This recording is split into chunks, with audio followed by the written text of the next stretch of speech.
Paige and Pete. Now this is a very important question. How did you meet? I'll take the lead. Yeah. I actually met Jem through an old colleague, an old work colleague, and Jem was working for somebody else, and we got introduced. And Whereabouts was that? London or Warsaw? How did that come it was about? in London that we got introduced.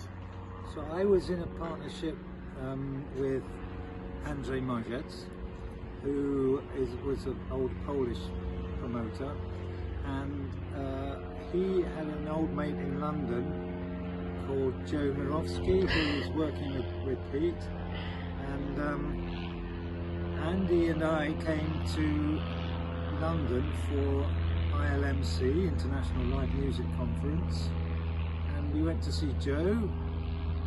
Joe heard that I was into clubbing, and he said, I've got someone who can help you with that. And he introduced me to Pete. Pete gave me his demo tape, and we haven't looked back. Demo tape in those days being cassette, a live recording cassette of one of my DJ sets. Yes. And handed it over, and Jem said, "Oh, you know, because I'll get back to you. Probably won't hear from me for a while." And sure enough, I didn't hear from him for a while. Then 3 months later, he called and goes, "Oh, you know, starting to get a bit active." Yeah. In Warsaw? In Warsaw, yeah. So getting a bit active. So I've got your tape, and it's great, and I can offer you a night. And in Warsaw? In Warsaw, and the night turned out to be a club called Ground Zero, of which we have photographs, photographic evidence. I've got photos of his first gig in Warsaw. Yeah. From October 1997. That is insane. And it was a really good night as well. But we've known each other from before then, but that's what we were working up to, and haven't looked back since. So.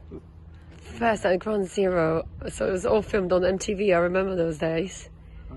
Yes. Remember, a lot of it was. I don't know if that was, but maybe it was. It was because I think it was. Maybe it was. You're right. Yes, it could. Because they used to have live from Ground Zero. They used to have things from on MTV.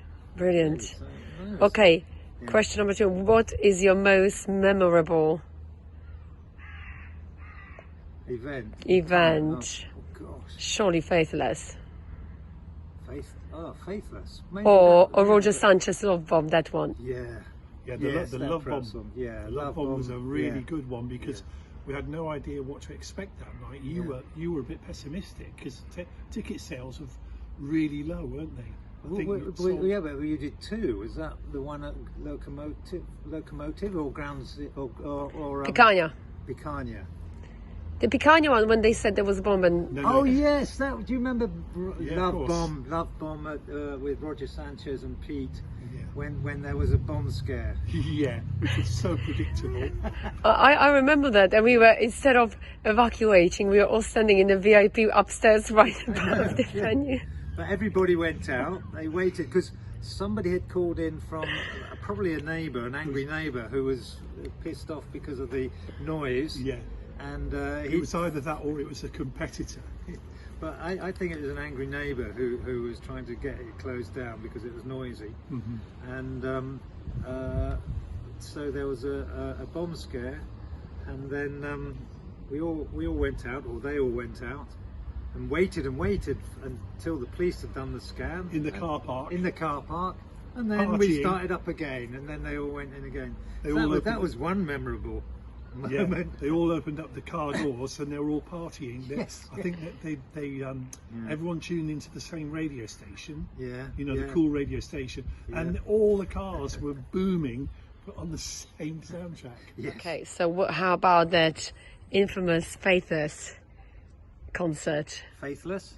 With people warming up, and tell us about that. The extended warm-up, because what had happened is that the equipment that was coming from Germany was in 3 Arctic trucks, and we got warned it was going to be very late, so Faithless were like smoking the ganja and we sat doing a warm-up for about 4 hours, 3 or 4 hours. Yeah, It went on and on and on, and of course the other DJs, it was Sister Bliss. She said, can you not do what they always do in Poland and start banging it out after 10 minutes? So we respected that, which was really good. And she came to me just before the gig started, and she said, I've got to thank you. That was the best warm-up I've heard ever played for a long, long time. Yeah. She said it was just fantastic, the pace, everything. She said because we could have, you know, people could have started going home. They didn't want to hear banging music. But so what happened eventually to the equipment? How did they get it there? They managed to get the equipment to Warsaw by Escorted. Yeah, by getting an escort from the local police. From the police. No, no names need to be mentioned. No, and we managed to do that by giving the head of police a couple of bottles of whiskey. I remember a whole Crate. crate Of whiskey. I can't remember that, but so yeah, he got several bottles of whiskey, or was it vodka? No, I think it was vodka. Well, it was Absolute. Oh yeah, so it was vodka. A mix of Absolute. Yeah.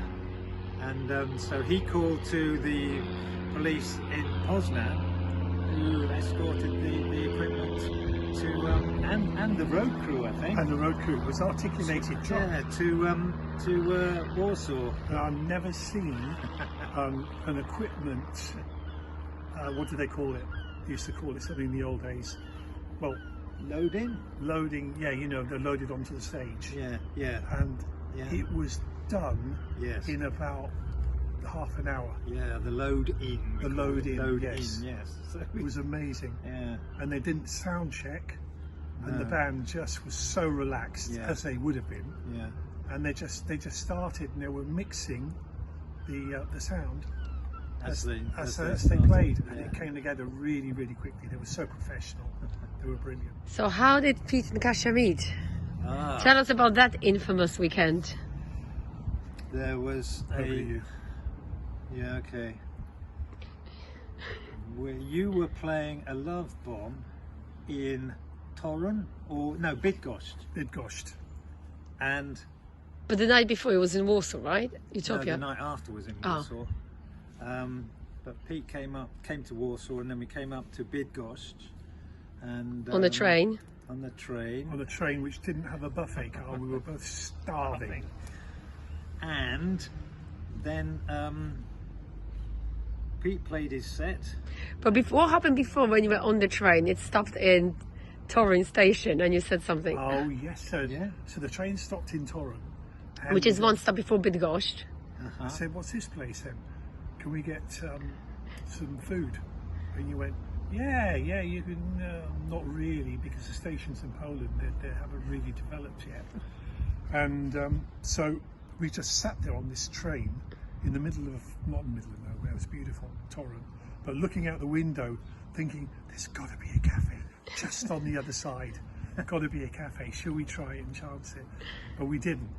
And but you said it's Torun. What is this place? I said, "What is this place?" And you said, James said, "This place is a very famous ancient city in Poland. We should visit here one day." And I went, "Yeah." Little did he know. I said, "They've got a decent cafe just on the other side."